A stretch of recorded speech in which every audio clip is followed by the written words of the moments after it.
વડોદરા શહેરમાં દિવાળીપુરા કલેક્ટર કચેરી ખાતે દારૂને લઈને લઠ્ઠાકાંડ થયો હતો તે બાબતે આવેદન.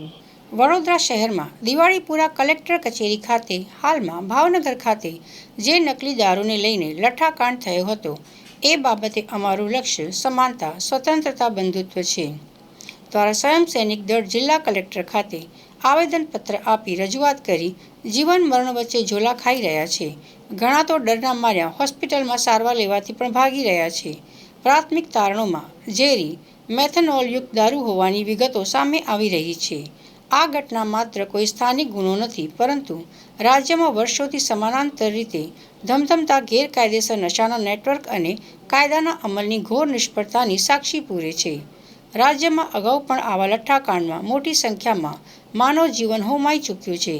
જુલાઈ 2022માં બોટાદ કેન્દ્રિત લઠ્ઠાકાંડમાં સરકારી આંકડા મુજબ 42 લોકોના મૃત્યુ થયા હતા અને 97થી વધુ લોકો હોસ્પિટલમાં દાખલ થયા હતા. તે સમયે સરકારે દાવા કર્યા કે નશાના નેટવર્કને જડમૂળથી ઉખેડી ફેંકવામાં આવશે. તેમ છતાં 2026માં ફરી ભાવનગરમાં નિર્દોષ લોકો નકલી દારૂથી જીવ ગુમાવે છે. અમે આજે કલેક્ટર શ્રી વડોદરાને એસએસડીના માધ્યમથી આવેદનપત્ર આપવા આવ્યા છે. આવેદનપત્ર એ બાબતનું છે કે હાલમાં જ ભાવનગરના ખરકડી ગામની અંદર લઠ્ઠાકાંડ થયો, નકલી દારૂનો જે લઠ્ઠાકાંડ પકડાયો એની અંદર ઘણા બધા નિર્દોષ લોકોનો ભોગ લેવાયો. આવો જ લઠ્ઠાકાંડ વારંવાર ગુજરાતમાં ઘણા જિલ્લા શહેરોમાં બની ચૂક્યો છે, જેના નિર્દોષ લોકો ભોગ બન્યા છે. એમ કહેવાય કે ગુજરાતમાં દારૂબંધી છે, પણ આ સરકાર અને ભ્રષ્ટ અધિકારીઓ અને બુટલેગરોની મિલીભગતના કારણે નિર્દોષ લોકોનો ભોગ બનતો જાય છે અને ભવિષ્યમાં પણ બનશે.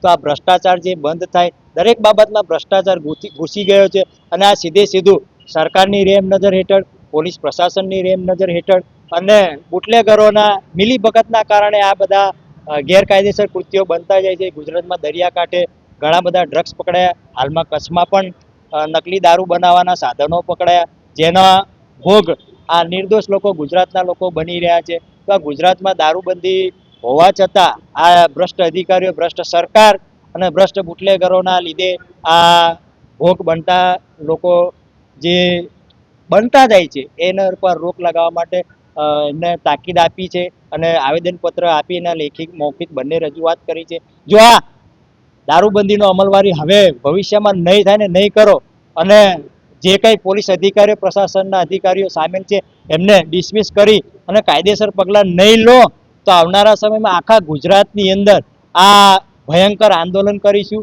અને એમાંથી જે પરિણામો નીપજશે એની જવાબદારી શાસન પ્રશાસનની રહેશે.